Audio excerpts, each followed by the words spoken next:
Hey guys, what's up? It's Khessia Rachelle, your girl, certified doula, mom at 40, first time mom at 40 with fibroids. There might be someone like me who's trying to figure out how do I do cloth diapers on the road? And this is your guide. I'm just gonna give it to you.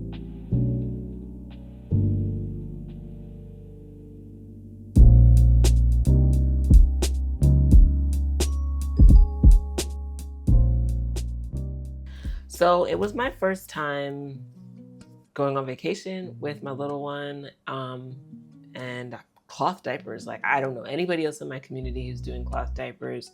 The person whose house I'm going to doesn't do cloth diapering. So I was kind of like, can I do this? How do I do this? And so I'm just going to take you through the process of the questions that I asked myself and the questions you can ask yourself as you prepare to go.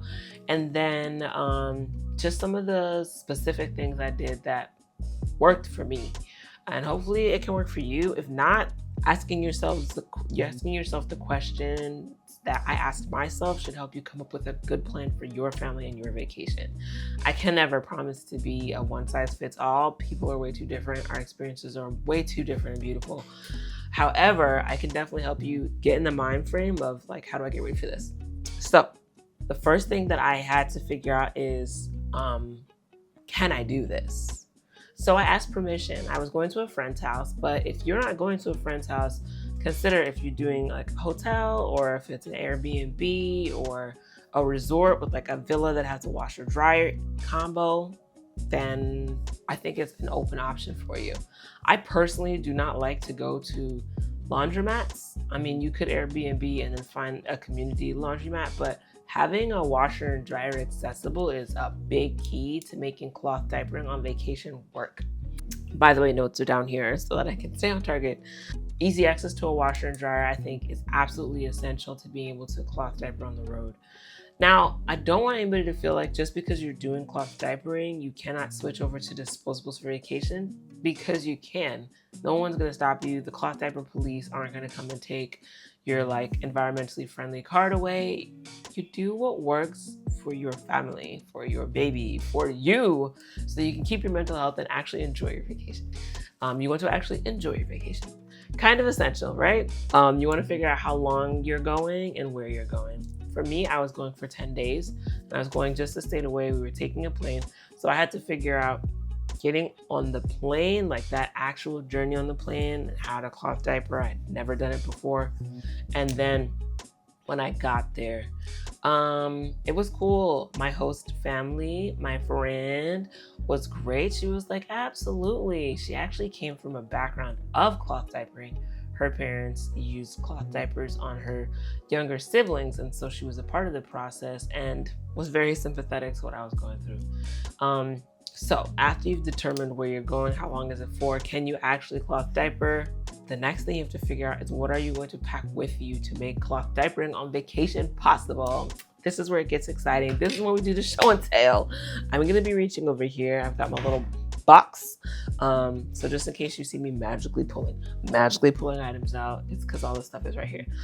The first thing I had to make sure I brought with me were the actual cloth diapers. So I'm gonna show you the cloth diapers that I use.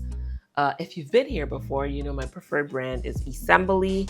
Not just my preferred brand, the brand that we chose, the brand we are using. Some people use a combination of brands, like they don't stick to just one cloth diaper. I just like one, because that's me. So I brought inners. This is like the cloth part that actually absorbs the liquids, for those of you who are brand new to cloth diapering and wondering. So I brought enough inners to last me 2 or 3 days, because I intended to do laundry every 2 or 3 days. So it's kind of the same thing as when you're at home, specifically for this system.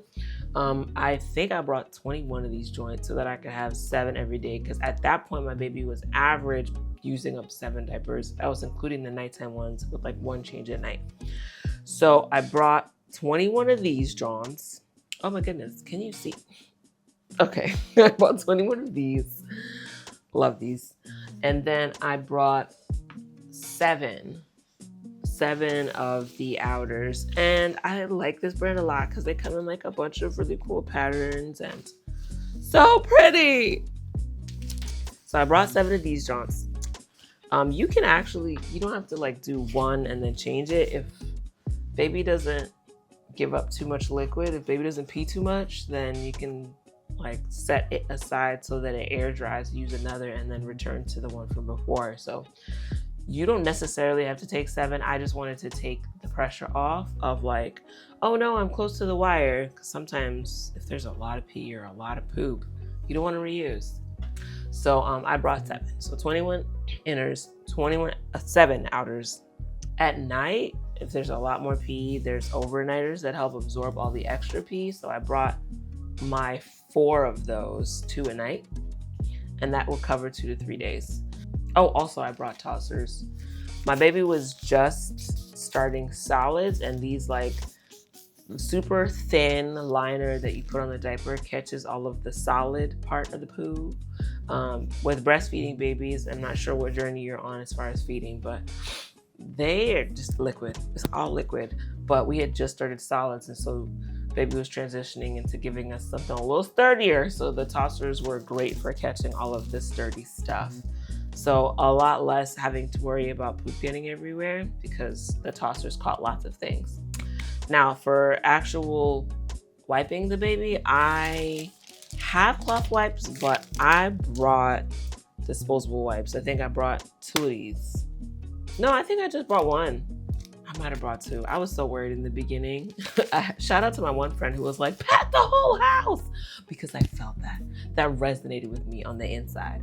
But I did also bring disposable wipes so that I would have less to be washing and fiddling with. And I was trying to be mindful of my host, that I wasn't like, I don't know, I grew up in a Black household using all their water and all their electricity. So I brought disposable wipes, and then you actually need to bring the laundering stuff. So what happens when you've got 2 days full of dirty diapers, you're not bringing a whole diaper pail on the plane, but I did bring the bag. And I like assemblies because the top is super scrunchy. It's got a great drawstring. You're actually looking at the inside part, which has like a waterproof lining. Can you hear it? Yeah. I brought one of these, and so all the dirty diapers just went in this, off in the closet in the room that we were staying in, and it really didn't bother anybody at all. The scent wasn't bad. It holds in the scent pretty good. And again, breastfeeding excrement doesn't smell that bad. Some people say it smells sweet. Compared to solid poo, my goodness, it smells like roses. In addition to having the diaper bag for the soiled diapers, when it's time to wash, I brought a mini bag of washing powder. So on my gift registry for the baby, I had requested a try it kit for this brand, and it came with this little mini bag. And so this is what I traveled with. And yes, it got flagged at the airport, but they let me go through with it when they realized that it was washing powder and not anthrax. Shout out to those who were out around in the 2000s. So I brought my detergent, and then Assembly has these great agitators that, see them? They're really cool. Yeah.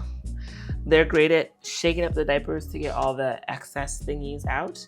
And so it comes in a pack of 4, and I brought them with me so that I could do the laundry and have a nice, efficient wash.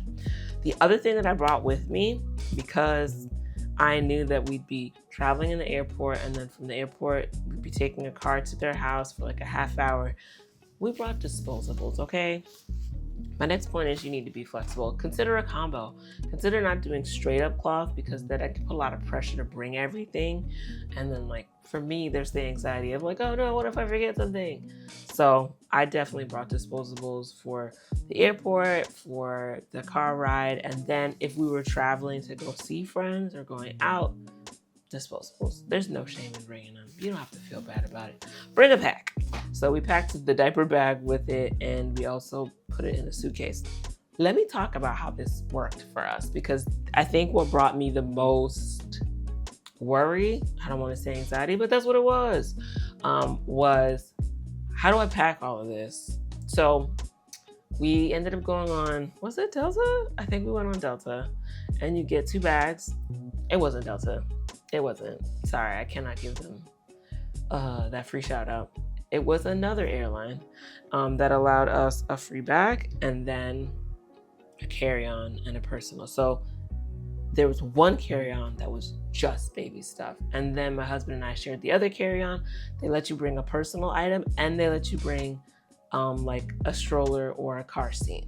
So on this vacation, and so this is like beyond the cloth diapering, because for me, I had to wrap my mind around how do I bring it all.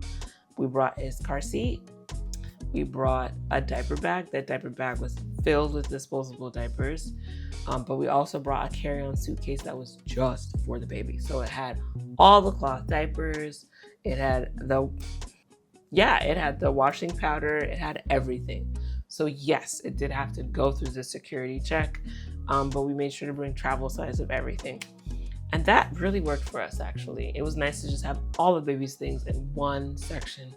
And then we figured out the rest. Yes, it's a lot of planning to make sure your outfits are on point. We were actually going when it was a little bit cold, so we had to bring layers, but we were fine. If you have like your own cool stories about how you managed vacationing with a baby, even if it wasn't cloth diapering, and like for the first time, I'm really interested, please put it in the comments. And then if you have other tips or like ways that just take the worry and the stress out of it, because man, it can be stressful. Please put that in the comments too. I like reading your comments, and I know that I can learn from y'all. Like I said, I'm a first-time mom at 40, and I think by virtue of being on the older side, I know what I like and I know what works for me pretty well. And so that's an advantage when going on vacation. But I also realize that there's still plenty to learn. To review, if you are considering cloth diapering on vacation, or if you're even just watching this to see if cloth diapering fits in with your life because you like to travel a lot, absolutely yes. Just ask yourself questions about where you're going. Do you have access to a washer or dryer? I mean, honestly, you could dry things outside if you wanted to in the sun. There's lots of people who do that even at home. The next thing is to consider being flexible. Consider a combo. You can take cloth diapers and you can take the disposable ones. And then finally, just get clear on what the laundering process will look like for you, especially at somebody else's home. You want to be mindful. Hospitality and such. Am I right? And then finally, packing for cloth diapering does not have to be a nightmare. It really works if you just give the kid their whole suitcase. Okay. All right. See you next time on the next video, whether it's about cloth diapering or being a first-time mom at 40 or fibroids, because all those things are kind of a big part of my life. And I'm actually having a good time, y'all. I'm having a good time. Cloth diapering isn't the end of the world.